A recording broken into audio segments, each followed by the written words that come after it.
So picking up where we left off in the previous video, we had completed the first scenario using the Simplex solver engine. And I told you that this worked well because this is a linear problem, but that in general, it's nice to be able to use the GRG Nonlinear engine because it's more broadly applicable. We might be wrong about our evaluation of the problem as being just a simple linear problem. And the GRG Nonlinear engine is capable of solving the linear problems as well as the nonlinear problems. It's just that it's not terribly efficient at doing so. And so if we're going to use the GRG Nonlinear engine to do this, we actually have to change the default settings to ensure that it explores enough spaces that it gets to the right answer, the global optimum solution, and not just a local optimum. So I'm going to go ahead and clear out the allocated budget that we had here from the Simplex version of the solution. And if you haven't checked out the first video in the series, I'd advise you to go back and look at that first before we go any further. Now, everything else here stays the same. It's all the same formulas that we had set up in the previous video. So your projected revenue, again, is just the allocated budget, which we're going to let solver determine, multiplied by the RPDS, which we had previously calculated based on the test data that the advertiser had generated before rolling this out. So if we go back into the solver that we had previously used, we still have our constraints that are in here. We have a budget of 15,000, so the sum of our allocated budget cells must sum up to less than or equal to 15,000. And we had these recommended budget max figures for each campaign, so that we don't want any of the campaigns to exceed that amount. We did this before with the Simplex LP engine. I'm going to change that to GRG Nonlinear. It's the only thing I'm changing. Then I'm going to go ahead and run it. And let's see if we end up with the same answer.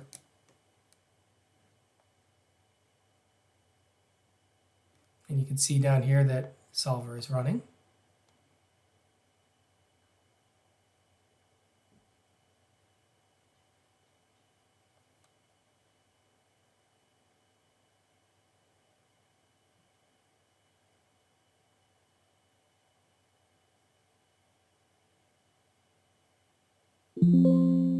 And solver tells us that it did find a solution. All constraints and optimality conditions are satisfied. We do get a warning when the GRG engine is used. Solver has found at least a local optimal solution. When the Simplex LP is used, this means the solver has found a global optimal solution. So if we click OK, it turns out we did in fact get the same solution. So the GRG Nonlinear worked in this situation. If you do find that you have a suboptimal solution, or you suspect that the solution that the GRG Nonlinear engine has produced may be suboptimal, there are some things you can do with the settings to make it more likely that it finds the global optimum solution and not just some local optimum. If we look at solver again, we've got the GRG Nonlinear set up right now. If you click on the options button, it'll bring up this screen. So there are 3 tabs, and we're starting with all methods first. And these are the settings that I had put in. I got these settings from Wayne Winston's 2014 text, Marketing Analytics, Data-Driven Techniques with Microsoft Excel. I believe this was in chapter 4. So if any of you are interested in following up on that, it is an excellent book, and I do recommend it. Under the GRG Nonlinear tab, typically this will have default values of not using multi-start and having a population size of 100. I changed it to, I checked off use multi-start, which means it will try multiple random seeds. I increased the population size to 1,000. And that seems to help in terms of ensuring that we've explored enough space that we haven't missed where the global solution may be. So in this case, again, we didn't need it, but it's possible that you would run into that solution depending on the random seed that your solver started with. So moving forward, if we look back at the instructions, we were tasked with examining 2 possible enhancements. The first one involved paying $1,500 to set up attribution with an estimate that this would increase the RPDS for our paid social campaigns specifically by 20%. And then we had a second one, conversion rate optimization training, where that would increase the RPDS for all campaigns by 5% and cost us $800. So let's take a look at the first enhancement. So I'm going to go back to the original data file and I'm going to copy it. So I'm right-clicking, choosing sample 1, create copy. And I'm going to rename this one scenario 2. So scenario 2 involves the first enhancement. This is the one where our paid social campaigns will have their RPDS increased by 20%. All right, so how do we do this? It's a similar setup to what we did with the original, but we do have to recalculate our RPDS. And I'm just going to create a new column called new RPDS. And again, the instructions tell us it will increase the RPDS of our paid social campaigns by 20%. So there's a couple of different ways you could do this. We have it sorted by campaign type, so you could simply multiply everything by that's a paid social campaign by 1.2 and copy and paste that through here. And then everything else is just a direct copy.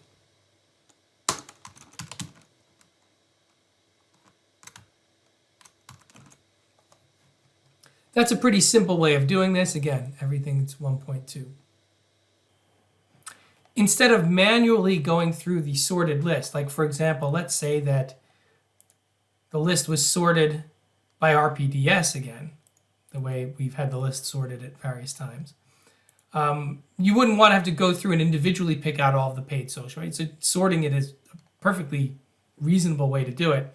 But you could also use the if function that I referenced earlier, and we could say if our campaign type, this would be in cell A2, is equal to paid social, make sure you don't have any typos, comma. Now, if that condition is true, then we want to return a value that's 1.2 times the RPDS. And if it's not true, if it's not paid social, then we want to return the original RPDS. It would be unchanged. So this is another way of accomplishing the same thing. One thing you'll find with Excel is that there's usually more than one way to accomplish the same objective. And so if I copy that cell and paste it through, I'm just paging down through the list, doing Control-C and Control-V. And so if you look at any of our paid social campaigns, you'll see here the new RPDS is 20% higher, right? 13.12 versus 1093. But then our paid search campaign, it's the same. Paid search campaign, again, it's the same. Paid social campaign increased by 20%, 958 instead of 798. So the if function allows you to just write one formula and paste it through. Some of you may find that to be a more elegant solution. Sorting the file to isolate the paid search campaigns and creating the new RPDS just based on 1.2 times that set of rows and then copying the rest. It'll get you to the same place. I kind of like the if function version of it, but the numbers are the same. So it's whatever you're more comfortable with. I think there is a little bit more opportunity for error with kind of the manual, sorting and punching in the values, but it really is a matter of your comfort with the functions. All right, so we've got our new RPDS. The rest of the problem is actually pretty similar at this point. So I'm going to create my allocated budget column. I have to create my projected revenue column, same as we did in the previous example. We're using the new RPDS instead of the RPDS. So I'm going to scroll down here. Again, allocated budget's going to stay blank. And I'll use the formula this time, auto sum. Since there's no data in there, it doesn't know what I'm talking about. So I'll just highlight those cells. And then for projected revenue, it's now going to be the new RPDS times the allocated budget. So I copy and paste that through. And again, I can just copy this formula over. You can see that's the sum of S2 to S91. This is again going to be our constraint. Right, that's going to be the sum of the allocated budget. We have to constrain our budget. It won't be the same as the last go around, but it'll be similar. I'm going to highlight these again.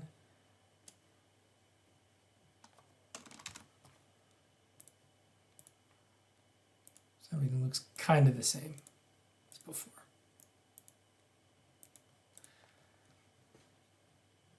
Okay, now I'm ready to do solver. And we'll proceed with the GRG Nonlinear this time. Our objective cell is, again, the sum of revenue. So that's the same as in the previous version. We want the max. Our changing cells are, again, these yellow cells for the allocated budget. Subject to the constraints. So now here's the first change. We're still constraining the sum of allocated budget, but instead of 15,000, if you look back at our instructions, it cost us $1,500 to activate this enhancement, right? So our budget won't be 15,000 anymore. It'll be 13,500. So that's going to be the new constraint. But the recommended budget max for each individual campaign is still the same. So our allocated budget here now is still going to be constrained by our recommended budget max.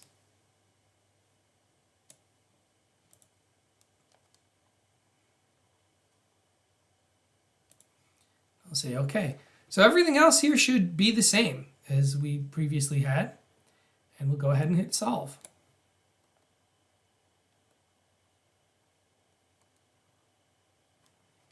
And we can see solver's working down here, the lower left corner. We're trying to beat that 123,000 figure.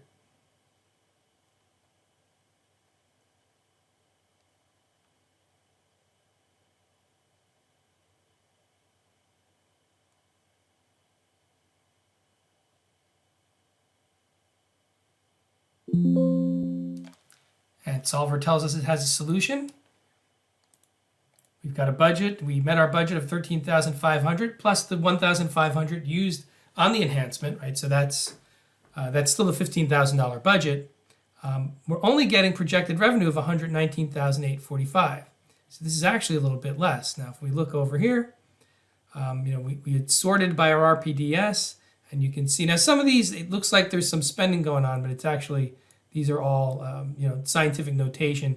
It means that solver tested some values, but it ultimately ended up simulating a value close to 0.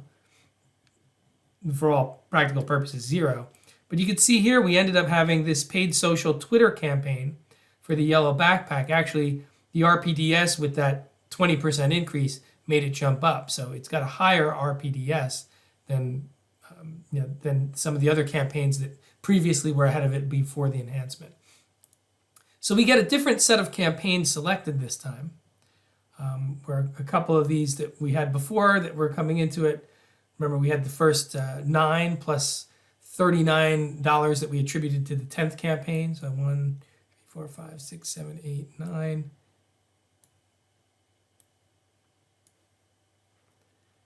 Right, so the 9th campaign now is 0. We don't have anything left over for the 10th campaign. So we have a new final campaign. It's a paid social campaign where the RPDS had increased by 20%. But overall, we didn't make more money because the $1,500 that we spent to allocate the budget, we didn't get a sufficient return from that additional 20% on the paid social. So as it stands right now, the first enhancement is not advisable. You're better off continuing to spend that $1,500 on advertising itself rather than trying to improve your RPDS and then making it up by having like more efficient spend with a smaller budget.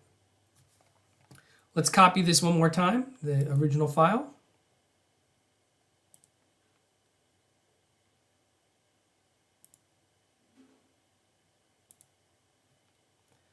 I'm going to call this scenario 3. Let's go back and look at the instructions real quick. This time we're increasing the RPDS for all campaigns by 5%, but it only costs us $800. So let's see how that turns out. This one is not complicated for calculating your new RPDS. Right? Everything will just be equal to 1.05 times the old RPDS. We're increasing it by 5%.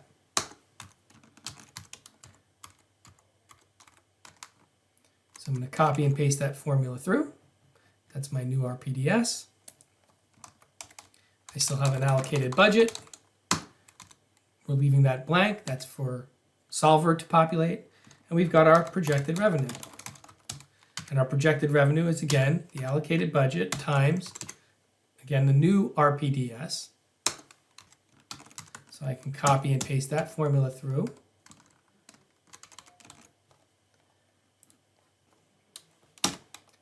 And we'll calculate the sum.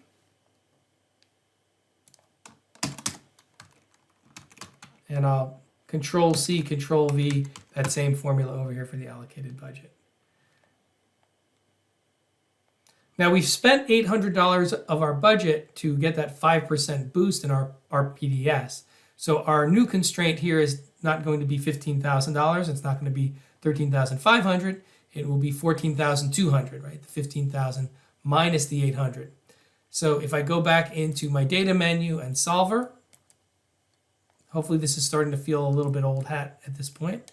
My objective cell is, again, the sum of projected revenue. We want the max by changing the allocated budget cells, which are blank. We're going to let solver populate that, subject to the following constraints, where our cell reference is the sum of the allocated budget, has to be less than or equal to 14,200, right? That's that 15,000 minus the 800. And then we again have our allocated budgets for each individual campaign constrained by the recommended budget max that we had previously been given. So we're going to highlight that. And so we've got that same condition again. I click OK. We're using GRG Nonlinear again. And I'm going to click on Solve.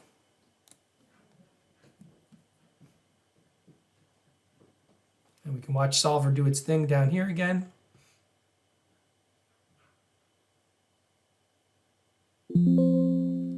Tells us Solver has a solution. It converged to the current solution. I click OK. All constraints are satisfied. Now I'm a little suspicious of this solution. This doesn't seem right to me.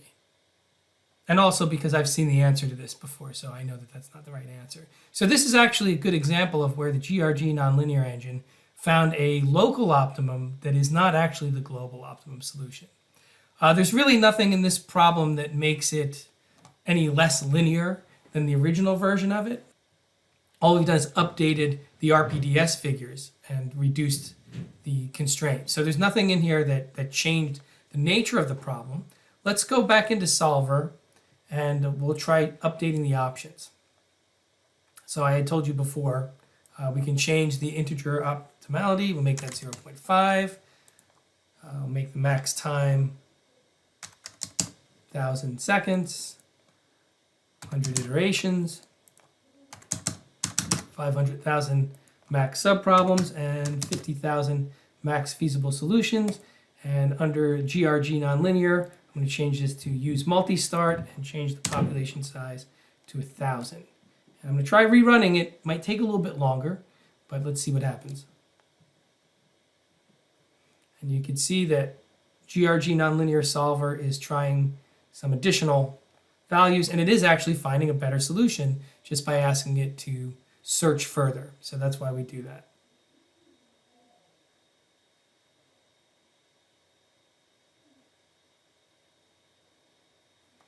See, the numbers are going up, but it's a little bit slow. It's a little bit slow.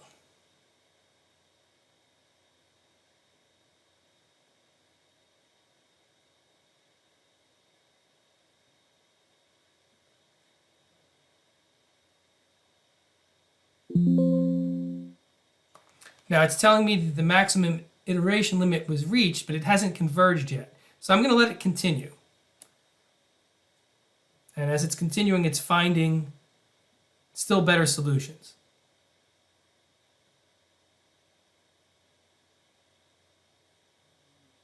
And you can follow along again what it's doing.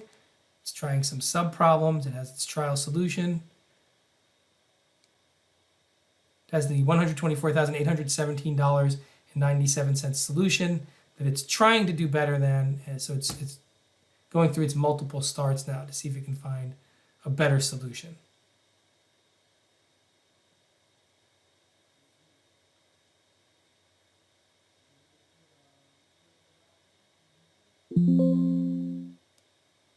And so it says it converged in probability to a global solution. And so we got that 124,817. So that actually is higher than our original solution, 123,000. So the first enhancement does not improve our solution. The second enhancement does, not by a lot, but certainly it does. 124,817 is more than 123,221. Now, had we treated this as a nonlinear problem,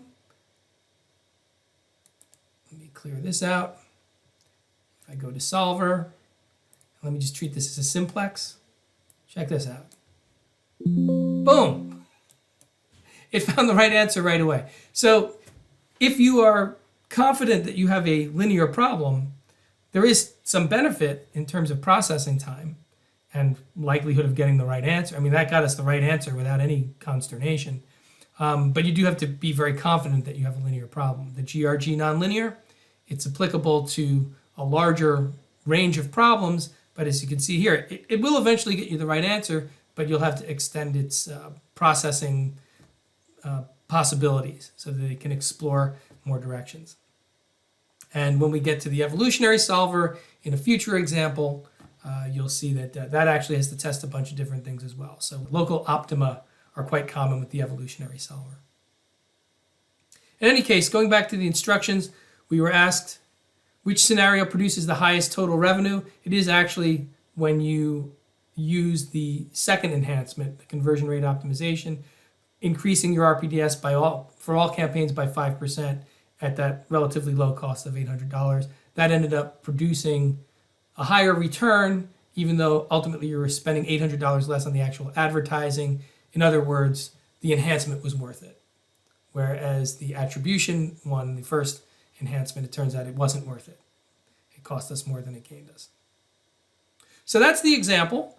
It's a relatively simple example, but hopefully it gives you some sense of what you can do with Solver and how Solver can help you to optimize the budget allocation across multiple advertising campaigns.